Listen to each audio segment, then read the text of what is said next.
कचिया खोइ भाइ यो टाउको रामै थाहा छैन हौ भाइ कहाँनिर होला फेरि फोन आइदियो फोन म चाहिँ अर्कै यो अर्कै परेछ कस ग्याङ यसको फोन हराएको छ कि ग्याङ मैले के सोचेको थिएँ के भयो क्या के चाहिँ भयो होला त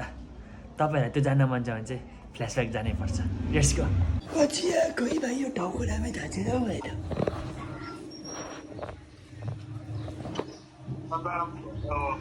यो फोन तिमीले बाटोमा भेटाएको थिएँ कि मैले त बाटोमा कहाँनिर होला यो त्यो एउटा छाडी त्यहाँ हे तेरिका भाइ अब कसरी भयो कहाँनिर हो यो भाइ पुल छेउमा थियो के पुल पुल छेउमा हजुर हजुर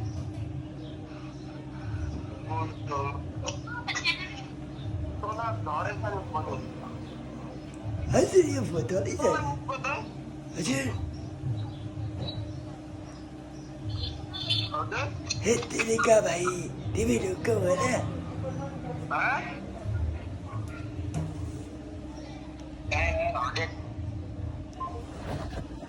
त्यसलाई प्र्याङ्क गरेर चाहिँ त्यो काले भाइको फोन हो क्या ग्याङ यो हे तेरिका भाइ कस्तो तिमी त तिम्रो फोन यही भेटाएको थिएँ कि भन्छु अब के भन्नु ग्याङ यार के भन्नु त्यसलाई मैले फेरि फोन आइदियो फोन काटिदियो ल फोन काटिदियो त्यो काले भाइको फोन हो क्या ग्याङ यो गएछ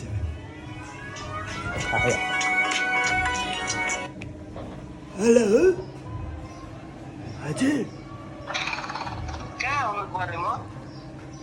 यो गछियामा हुन्न भाइ यो गछियामा हो कि गच्छे कहाँनिर त्यो है हे तेरिका भाइ त्यो गछियाको पुलमा कि गच्छेको पुलमा भाइ गच्छेको पुलतिर त अनि म कहाँ भेटेको भन्नु त हे तेरिका भाइ त्यो कच्ची रोड छ नि कच्ची रोड त्यही झरेको थियो कि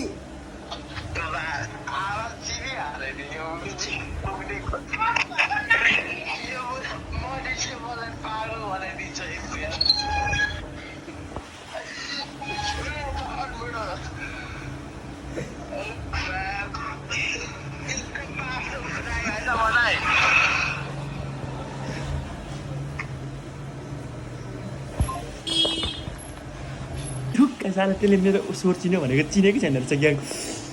मनिष दाइ होइन मैले चिनेँ तपाईँलाई भन्दै थियो चिनेकै छैन रहेछ त्यसले मलाई फोन गरेको दाइ तपाईँसँग छैन फोन मलाई नडाल्नु न दाइ भनेर क्या भाइ के भन्छस् हौ म फेरि दायाँ बायाँ हेर्नु है भाइ हेर म सिरियस कुरा गर्दैछु मसँग फोन छैन म एडिट गर्दैछु त मलाई डिस्टर्ब नगर्न के गरेको ल्याङ्न त मलाई दाइ मेरो फोनै हरायो अघि फोन गरेको थियो कि दाइ खोइ को बोल्यो गछियामा भेटाएको छु भन्दै थियो अनि म तपाईँलाई शङ्का लगाएर दाइ मैले तपाईँलाई के भनिदिएको थिएँ अहिले त फोनै काट्दा अब त स्विच अफै गरिदियो होला भन्दै थियो टेन्सन परिसक्यो त्यो आशले अनि मैले चिन्ता नगर्न म फोन गर्छु तेरो कलमा अनि त्यहाँ जानु काम चाहिँ मेरो अलिक गएर ल्याइदिन्छु भनेको छ ल दाइ भनेको छ के हुन्छ हेरौँ न कि ल अघि त्यसले मुख छाडेको थियो कि त्यसलाई म भाइ त अघि के मुख छाडेको छ त्यो दाइलाई त्यो हजुरबालाई भन्छु ल के भन्दो रहेछ पुरा रिस आएको छ तसँग त मलाई कल गरेको थिएँ को हो त्यो भाइ सम्झाइदिनु त्यसलाई झन् उसको फोन भेटाइदिएको छु भनेर भनिरहेको थियो कि ग्याङ म के भन्दो रहेछ ल तपाईँहरूलाई म यो फोनमा रेकर्ड गरेर सुनाउँदैछु ग्याङ है त भने तर अलिकति क्यामेरा चाहिँ यस्तै छ ग्याङ है रेकर्डिङ चालु भइसकेको चाहिँ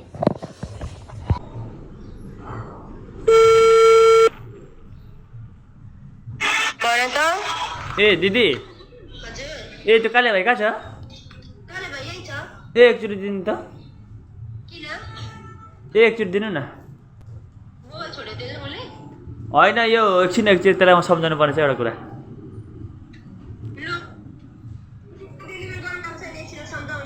ए ल दिदी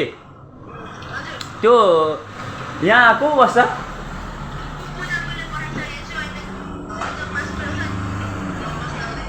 ए हस् दिदी त्यो डेलिभर गर्नु गएको रहेछ कि यसलाई त म आज कहाँ छड्छु र सालालाई म चाहिँ अब लागेको यार टेन्सन ल टेन्सन यति धेरै छ नि यहाँ के भन्नु अब सबभन्दा पहिला चाहिँ मैले हल्का फ्रेस हुन्छु यो बहिनी त्यहाँ पसा डुङ्गाएको चाहिँ मेरो सो अब हामी लाग्छ बसन्ती बसन्ती पनि हल्का ठक्क हाल्नु पर्ने ए लाइन गयो ट्याक ट्राक के फेरि छे ए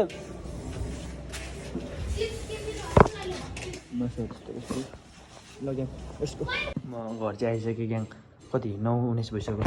टाइमै छैन मसँग 10 बजीभित्र मलाई त्यहाँ पुगिसक्नुपर्छ 9:30 बजीभित्र म सबै रेडी हुन्छु भनेको यस्तो छ क्या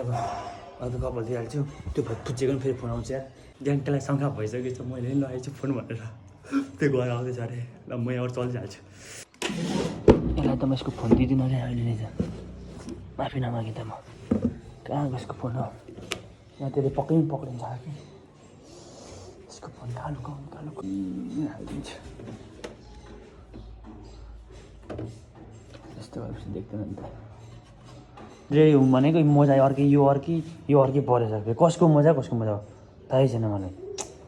ढिलो भएकोमा फेरि यस्तै हुन्छ र त यही मोजालाई चलिदिन्छ अब यार के गर्नु त छैन त म चाहिँ उल्टो पाल्टो छ नोटिस हुँदैन होला तर जुत्ता पनि हेर्नु नि ढुक्कै छैन ए अब एक जोडी जुत्ता मात्र चाहिँ के गर्नु त अब यही त अस्ति धुम भनेको भ्याइन कामको काम म जाँदैछु लिखित लेख्न अब प्लिज है मलाई चाहिँ तपाईँहरूले बेस्ट विसेस दिनु होला बेस्ट अफ लक भनिदिनु होला कस्तो हुन्छ थाहा छैन मलाई तपाईँलाई तर भनिदिन्छु ग्याङ यसको फोन हराएको छ कि अनि यसले मलाई चोलाउँदैछ हेर्नु न ग्याङ कस्तो अचम्मको मान्छे हुन्छ यो ल ग्याङ अब म लाग्छु मैले फाइनली भेटाइसकेँ मेरो